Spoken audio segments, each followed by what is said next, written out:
and welcome to my YouTube channel The Milestone, and today we are going to study chapter 7 of class 8, that is factorization.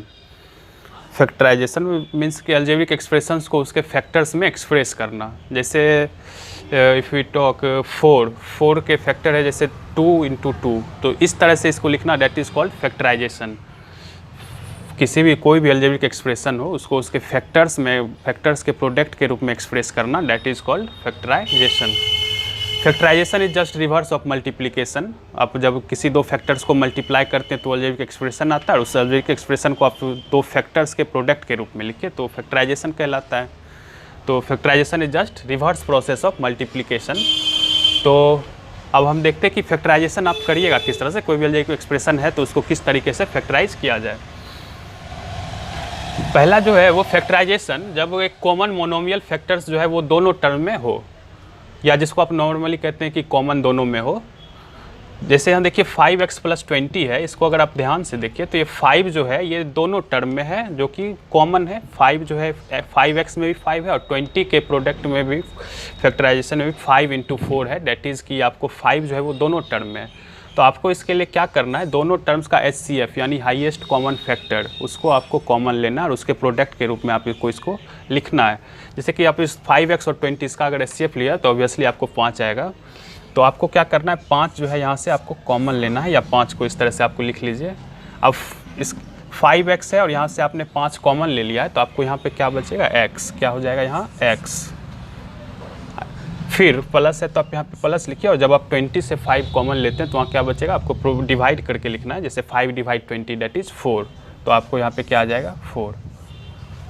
I hope कि आप ये समझ पाए होंगे। देखिए 5x + 20 था, उसमें हम देख रहे हैं कि 5 जो है वो दोनों टर्म्स में है, तो 5 को हमने क्या कर लिया, कॉमन ले लिया।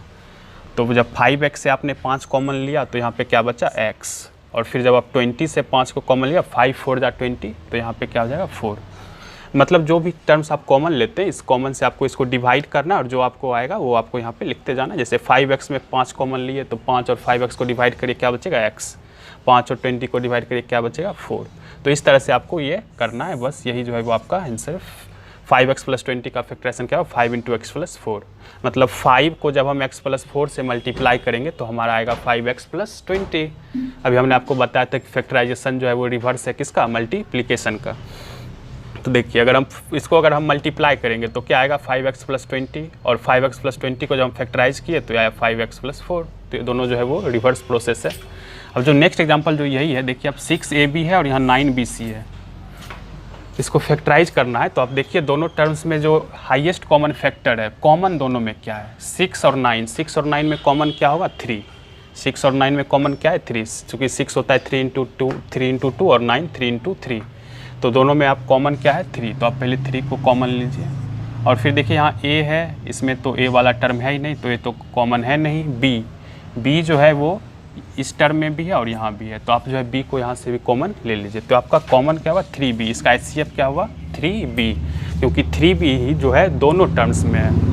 6ab में भी 3b है और 9bc में भी 3b है। जो टर्म्स कॉमन होगा उसको आपको इस तरह से लिख लेना, और इससे इसको आपको डिवाइड करके यहाँ पे लिखना है। जैसे 3b से आप इसको डिवाइड करिए तो 3 × 2 = 6, और b वाला टर्म तो कैंसिल ही हो जाएगा, बचेगा क्या, a।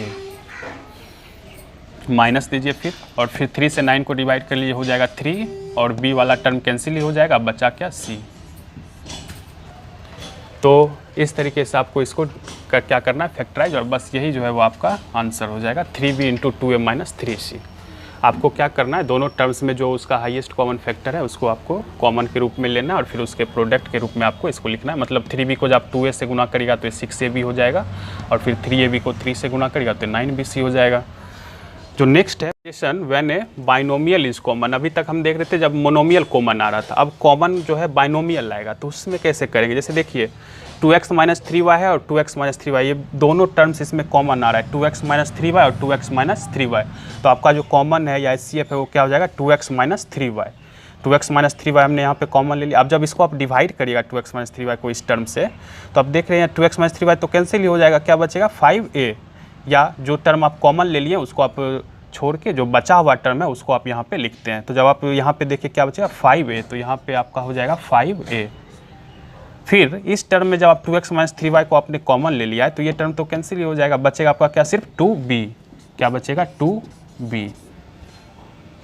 आई होप कि आप ये समझ पाएंगे। देखिए 2x माइनस 3y दोनों टर्म्स में था तो हमने 2x माइनस 3y को कॉमन ले लिया, तो यहाँ पे क्या बचा, 5a, और यहाँ क्या बचा, 2b। बस यही आपका जो है वो आंसर है। जब बाइनोमियल कॉमन हो तो आपको बाइनोमियल को कॉमन के रूप में लिख लेना, और जो आपका टर्म्स बचा उसको आपको इस तरीके से लिख लेना है। तो जब मोनोमियल कॉमन हो तो इस तरह से बनाना है, बाइनोमियल कॉमन हो तो दोनों में सेम प्रोसेस है, कोई अंतर नहीं है। बाइनोमियल को कॉमन लेना है, मोनोमियल कॉमन लेना है। नेक्स्ट जो है वो है कि जब दो स्क्वायर्स के डिफरेंस के रूप में अलजेब्रिक एक्सप्रेशन लिखा हुआ हो, जैसे कि देखिए 49x स्क्वायर और माइनस 16y स्क्वायर, ये दो स्क्वायर्स हैं परफेक्ट स्क्वायर, और उसके डिफरेंस के रूप में लिखा हुआ है। तो आपको एक आइडेंटिटी है जो कि आपको याद होगा, ए स्क्वायर माइनस बी स्क्वायर बराबर क्या होता है, A plus B into A minus B, उसी का हम यहाँ पे यूज़ करेंगे। तो पहले इसको आप ये पता करिए कि ये दोनों किस टर्म्स का परफेक्ट स्क्वायर है। जैसे 49x स्क्वायर किसका स्क्वायर होता है, तो ये हो जाएगा आपका 7x का स्क्वायर, चूँकि 7 का स्क्वायर 49 और x का स्क्वायर x स्क्वायर, तो इसको इस तरह से लिखना है 7x का होल स्क्वायर। और फिर माइनस देखिए 16y स्क्वायर, 16y स्क्वायर किस नंबर का स्क्वायर होता है, 16 होता है 4 का स्क्वायर, तो आपको इसको क्या लिखना है, 4, और y स्क्वायर किसका होगा, y का, यानी 4y का स्क्वायर। आपको बस इस तरीके से लिख लेना है। अब आपको पता है A square minus B square क्या होता है, A plus B into A minus B, तो आप एक बार लिखिए ए प्लस बी यानी 7x प्लस 4y, और second time a minus b that is 7x minus 4y। हो गया, डेट इज इट्स आंसर। आपको क्या करना है, नंबर्स को पहले परफेक्ट स्क्वायर के रूप में लिखना है, और फिर A square minus B square, a plus B into A minus B, इस तरीके से आपको लिख लेना है। जैसे कि सेकेंड जो एग्जाम्पल है एक्स क्यूब माइनस 25x। अब देखिए एक्स क्यूब ये किसी भी टर्म्स का आपको परफेक्ट स्क्वायर नहीं मिलेगा, क्योंकि पावर जो है वो क्या है, ऑड है। एक्स क्यूब तो किसी का स्क्वायर होगा नहीं, ना ही 25 तो 5 का हो जाएगा, लेकिन एक्स तो किसी का स्क्वायर है नहीं। तो आपको इसमें पहले कॉमन लेना पड़ेगा, क्या, जिस तरह से भी हमने यहाँ पे कॉमन लिया था उस तरह से आपको कॉमन लेके फिर जो टर्म आएगा उसको परफेक्ट स्क्वायर बनाना होगा। जैसे देखिए ये एक्स क्यूब है और एक्स है, 25x है, दोनों टर्म्स में कॉमन क्या है, एक्स वाला एक्स जो है यहाँ भी है, और एक्स क्यूब में भी एक एक्स है, तो आप जो है एक्स को जो है वो कॉमन ले लीजिएगा। कॉमन जब एक्स ले लिए तो यहाँ पे क्या बचा, एक्स स्क्वायर। एक्स क्यूब से जब आपने एक्स कॉमन ले लिया तो क्या बचेगा, एक्स स्क्वायर, और फिर 25x से जब हम एक्स कॉमन लेंगे तो क्या बचेगा, 25, क्योंकि एक्स तो कॉमन ही ले लिए हैं। अब देखिए ये जो टर्म आया एक्स स्क्वायर माइनस 25, ये परफेक्ट स्क्वायर है। एक्स स्क्वायर किसका स्क्वायर है, एक्स का, और 25 किसका है, 5 का। तो अब आपको इसको इस तरीके से लिखना है और फिर उसको फैक्टराइज करना है, जैसे एक्स, और ये एक्स किसका स्क्वायर है, एक्स का, और फिर माइनस 25 किसका स्क्वायर हो जाएगा, 5 का। अब ये हो गया फिर A square minus B square, A square minus B square that is A plus B into A minus B. तो जो एक्स जो आपका कॉमन है उसको एज इट इज लिखिए, और ये हो जाएगा a square a plus b यानी एक्स प्लस 5, और फिर एक times a minus b that is x minus 5। तो ये आपका आंसर है, x into x plus 5 into x minus 5। ये पूरा जो है क्या होगा, इसका फैक्टराइजेशन। तो जब आप परफेक्ट स्क्वायर है तो नॉर्मली उसको स्क्वायर के रूप में लिखिए, और A plus B into A minus B लिखिए। अगर आप परफेक्ट स्क्वायर नहीं आ रहा है तो उससे ट्राई करिए कुछ कॉमन लेने का, ताकि वो परफेक्ट स्क्वायर हो जाए, और जब परफेक्ट स्क्वायर हो जाए तो फिर उसको आप इस तरीके से लिख लीजिए। नेक्स्ट जो है वो है फैक्टराइजेशन, जब गिवन एक्सप्रेशन जो है वो एक परफेक्ट स्क्वायर हो। जैसे ये x square plus 10x plus 25, ये एक परफेक्ट स्क्वायर है, उसको आप चेक भी कर सकते हैं। तो इस ऐसे टर्म्स को कैसे फैक्टराइज करेंगे, तो आपको एक आइडेंटिटी जो है वो आपको पता होगा, 7, 8 में भी पिछले एक्सरसाइज में आप पढ़े हैं। ए प्लस बी का होल स्क्वायर क्या होता है, A square plus 2ab plus B square. तो आपको उसको इस फॉर्मेट में लिखना है, इस पूरे टर्म को A square plus 2ab plus B square, ताकि हम उसको ए प्लस बी का होल स्क्वायर लिख सकें। तो इसको हम बनाते हैं A square plus 2ab plus B square के फॉर्म में। देखिए एक्स स्क्वायर है, इसको हम क्या लिख सकते हैं, एक्स का स्क्वायर। ये हो गया ए स्क्वायर प्लस फिर क्या होता है 2ab, तो 2 इंटू ए क्या है, एक्स, क्योंकि ए स्क्वायर हमने लिखा है एक्स स्क्वायर, तो ए क्या हो जाएगा, एक्स, इंटू बी का पता नहीं, बी का प्लेस अभी आप रहने दीजिए, प्लस यहाँ देखिए 25 है, 25 किसका स्क्वायर होगा, 5 का, किसका, 5 का, तो आप इसको लिख सकते हैं 5 का स्क्वायर। तो b क्या हो जाएगा, 5, क्योंकि a स्क्वायर प्लस 2ab और b स्क्वायर में हमने क्या लिखा है, 5 का स्क्वायर, तो b के प्लेस पे आप क्या लिखिएगा, 5। ये हमारा जो है ये ट्रांसफॉर्म हो चुका है A square plus 2ab plus B square. इस टर्म को हमने इस तरीके से लिख लिया। देखिए 2 इंटू 5 10 इंटू एक्स 10x, ये आप यहाँ पे चेक मल्टीप्लाई करके चेक कर सकते हैं। अगर ये टर्म आ रहा है तो सही है आपका, अदरवाइज रॉन्ग है। देखिए जैसे हमने मल्टीप्लाई किया 2 5 या 10 और x 10x सही है यहाँ। तो ये हो गया A square plus 2ab plus B square, और इसको हम लोग क्या लिख सकते हैं, ए प्लस बी का whole square. A square plus 2ab plus B square क्या होता है, ए प्लस बी का होल स्क्वायर। तो ये रहा ए और ये है बी, ए प्लस बी का होल स्क्वायर। इस तरीके से आप लिख लीजिएगा। और ए प्लस बी का होल स्क्वायर को हम लोग क्या लिखते हैं, A plus B into A plus B, that is ये हो जाएगा X plus 5 into x plus 5। ये आपका आंसर हो जाएगा। तो आपको पहले जो भी एक्सप्रेशन होगा उसको आपको जो है परफेक्ट स्क्वायर यानी A square plus 2ab plus B square के फॉर्म में लिख लेना है, और फिर उसको ए प्लस बी का होल स्क्वायर लिखिए और फिर उसको A plus B into A plus B के फॉर्म में लिख दीजिए। जैसे कि एक और एग्जांपल हमने यहाँ पे लिया है, ये इस तरीके से लिखा हुआ है ए पावर 4 प्लस 25 बी स्क्वायर। तो इसको भी हम पहले, चूँकि यहाँ पे माइनस है तो ये obviously A square minus 2b plus B square के फॉर्मेट में इसको सेट करते हैं पहले। तो देखिए ए का पावर 4 है, ए का पावर 4 किसका स्क्वायर होगा, ऑब्वियसली ए स्क्वायर का। तो इसको हम लिखते हैं ए स्क्वायर का स्क्वायर। फिर 25b स्क्वायर है, ये किसका स्क्वायर है, 5b का। किसका, 5b का। 5 का स्क्वायर 25 और b का स्क्वायर b स्क्वायर। तो ये हो जाएगा 5b का होल स्क्वायर। फिर माइनस, अब क्या होता है, A square plus B square हो गया, फिर होता है 2ab यानी 2 इंटू ए क्या है, ए हमारा है ए स्क्वायर, ए क्या है ए स्क्वायर, बी क्या है हमारा 5b, बी क्या है 5b। तो हमने ए के जगह लिख लिया ए स्क्वायर और बी के जगह 5b। अब आपको इसको मल्टीप्लाई करके चेक कर लेना है क्या ये नंबर आ रहा है या नहीं। जैसे 2a स्क्वायर मल्टीप्लाई 5b, ये हो जाएगा 10a स्क्वायर बी स्क्वायर। सही है ये 10a square B square, sorry यहाँ पे 10a स्क्वायर बी। तो अब हमने इसको इस फॉर्मेट में लिख लिया, A square plus B square minus 2ab। अब आपको क्या करना है, A square plus B square minus 2ab क्या होता है, ए माइनस बी का होल स्क्वायर। तो अब आप इसको लिखिए A square minus B square, A minus B का होल स्क्वायर यानी ए स्क्वायर माइनस 5b का होल स्क्वायर। चूँकि ए हमारा क्या था यहाँ ए स्क्वायर और बी क्या था 5b, तो हमने इसको लिख लिया A square minus A minus B का होल स्क्वायर। और ए माइनस बी का होल स्क्वायर को आप क्या लिखते हैं, ए माइनस बी गुना ए माइनस बी। तो इसको आपको 2 टाइम्स आपको लिख लेना है, जैसे ए स्क्वायर माइनस 5b और फिर ए स्क्वायर माइनस 5b। तो इस तरीके से आपको फैक्टराइज करना है, आपको पहले इस फॉर्मेट में लिख लेना और उसके बाद फिर आपको सॉल्व करना है। अब जो नेक्स्ट है वो आप फैक्टराइजेशन, उसको देखते हैं हम। And the next is factorisation in which algebraic expression in the form of ax square plus bx plus c। जब ax square plus bx plus c इस फॉर्मेट में कोई भी algebraic एक्सप्रेशन है तो उसको जब फैक्टराइजेशन करना हो तो उसके लिए क्या करेंगे, जैसे देखिए ये ax square plus bx plus c के फॉर्म में ये लिखा हुआ है। तो आपको करना है split b into 2 parts whose sum is equal to b। जो ये b है यानी जो 8 है, ये इस 8 को आपको स्प्लिट करना है 2 पार्ट्स में। किस 2 पार्ट्स में, वैसे 2 पार्ट्स में जिसका सम b हो, मतलब इस 8 को स्प्लिट करना है वैसे 2 नंबर्स में जिसका कि सम क्या हो 8 हो।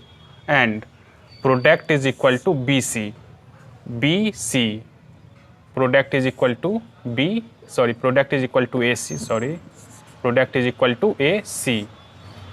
यहाँ देखिए a क्या है, a एक्स स्क्वायर या एक 1 है और c क्या है 15। तो आपको 8x इसको 2 टर्म्स में स्प्लिट करना है ताकि जो है आपको सम जो है उसका 8x ही रहे और मल्टीप्लाई करके उसको 15x स्क्वायर आए।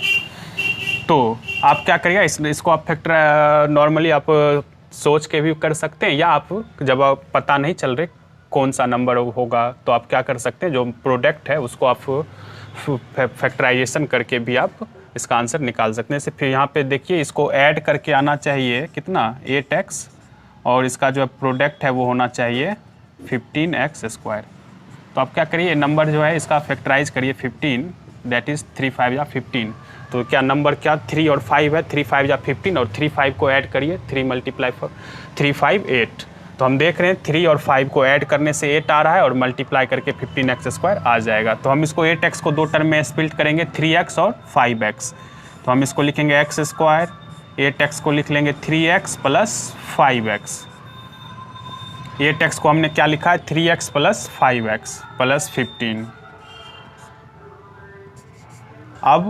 अब आपको जो है वो कॉमन लेना, जो कि आप पहले वाले फैक्टराइजेशन में पढ़े हैं, दो टर्म्स में अलग अलग आपको कॉमन लेना। जैसे एक्स स्क्वायर प्लस 3x है इस दोनों टर्म्स में एक साथ, और 5x प्लस 15 इस दोनों टर्म में एक साथ, जो कि इसका हाईएस्ट कॉमन फैक्टर है उसको आप कॉमन लीजिए। जैसे एक्स स्क्वायर है और 3x है, इस दोनों टर्म्स में क्या कॉमन है x इसमें भी और x में, तो आप x को कॉमन लीजिए।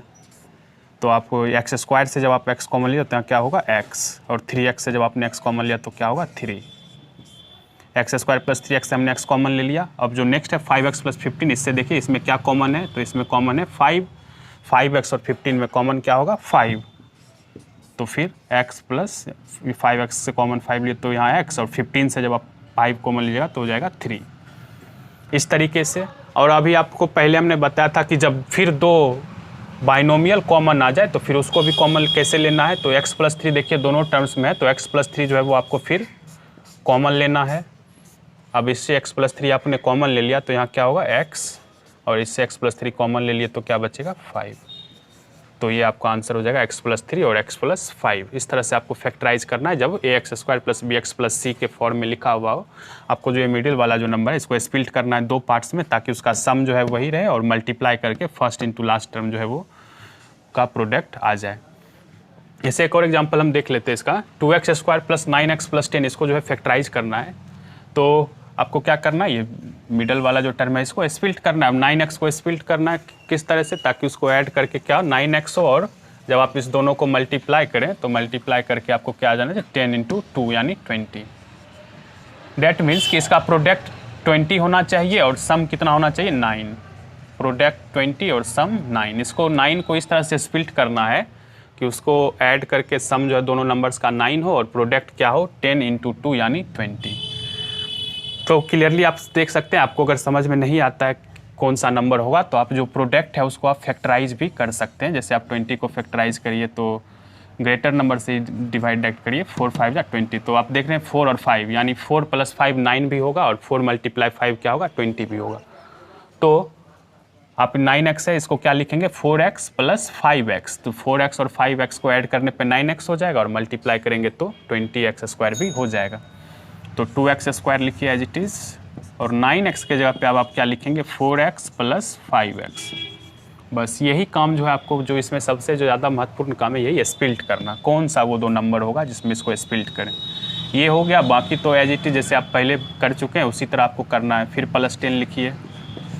अब आपको क्या करना है, दो टर्म्स में अलग अलग आपको कॉमन लेना है। 2x स्क्वायर 4x में एक साथ, और 5x प्लस 10 में एक साथ। तो अब 2x स्क्वायर और 4x में देखिए क्या कॉमन है, हाईएस्ट कॉमन फैक्टर क्या है, तो 2 और 4 में तो कॉमन 2 हो जाएगा। x स्क्वायर और x में कॉमन क्या हो जाएगा x। तो 2x जब हमने कॉमन लिया तो इससे आप इसको डिवाइड करिए, या देख रहे हैं 2 तो कॉमन ही हो गया। x स्क्वायर में से एक x कॉमन हो गया तो यहाँ पे बचेगा 1x प्लस, अब 4 से आपने 2 कॉमन ले लिया तो क्या बचेगा 2, और x तो आप कॉमन ही ले चुके हैं। तो 2x स्क्वायर प्लस 4x से जब हमने 2x कॉमन लिया तो क्या बचा x प्लस 2। फिर आपको 5x प्लस 10 से कॉमन लेना। अब देखिए 5x प्लस 10 में क्या कॉमन है 5, 5 और 10 में कॉमन क्या होगा 5, तो आप यहाँ पे 5 कॉमन लीजिए। तो 5x से जब आप 5 कॉमन लीजिएगा तो क्या होगा x, और 10 से जब आप 5 कॉमन लीजिएगा 10 डिवाइड 5 दैट इज़ 2। तो दोनों टर्म्स में हम कॉमन ले लिया। आप इस बात का ध्यान रखिए जब आप इस फॉर्मेट में बना रहे हैं तो ये दोनों नंबर्स हमेशा आपका सेम आना चाहिए। x प्लस 2 जैसे देख रहे हैं यहाँ सेम आ रहा है। अगर ये अलग अलग आ रहा है तो फिर आप समझ जाइए कि आपका कुछ रॉन्ग हो रहा है। दोनों हमेशा सेम ही आना चाहिए, फिर ताकि हम फिर दोनों को कॉमन ले सकें। तो देखिए यहाँ पे x प्लस 2 है और x प्लस 2 है, तो फिर आप x प्लस 2 दोनों टर्म्स से कॉमन लीजिएगा। x प्लस 2 दोनों से कॉमन ले लिए, तो इस टर्म में से अगर x प्लस 2 कॉमन ले लें तो यहाँ पे क्या बचेगा ओनली 2x, क्योंकि x प्लस 2 तो हमने कॉमन ले लिया है। और इस टर्म से भी x प्लस 2 कॉमन हो गया तो यहाँ क्या बचेगा plus 5, and that is your answer x plus 2 into 2x plus 5। तो इस तरीके से आपको फैक्टराइज करना है। जब X square plus B X plus C के फॉर्मेट में लिखा हुआ है, आपको जो है मिडल वाले नंबर को स्प्लिट करना है 2 पार्ट्स में, ताकि उसका सम जो है वो मिडिल वाला टर्म ही रहे, और उसका प्रोडक्ट जो है प्रोडक्ट ये फर्स्ट टर्म और लास्ट टर्म के प्रोडक्ट के बराबर हो। जैसे यहाँ देख रहे हैं 4x प्लस 5x क्या हो गया 9x, और 4x और 5x को मल्टीप्लाई करिए तो हो जाएगा 20x²। देखिए 10 × 2x² क्या हो गया 20x²। तो आपको इस तरीके से फैक्टराइज करना है। नाउ आई होप कि आप ये सारे जो है वो समझ गए होंगे फैक्टराइजेशन। अगर फिर भी कोई प्रॉब्लम हो तो आप जो है कमेंट सेक्शन में पूछ सकते हैं। And thanks for watching.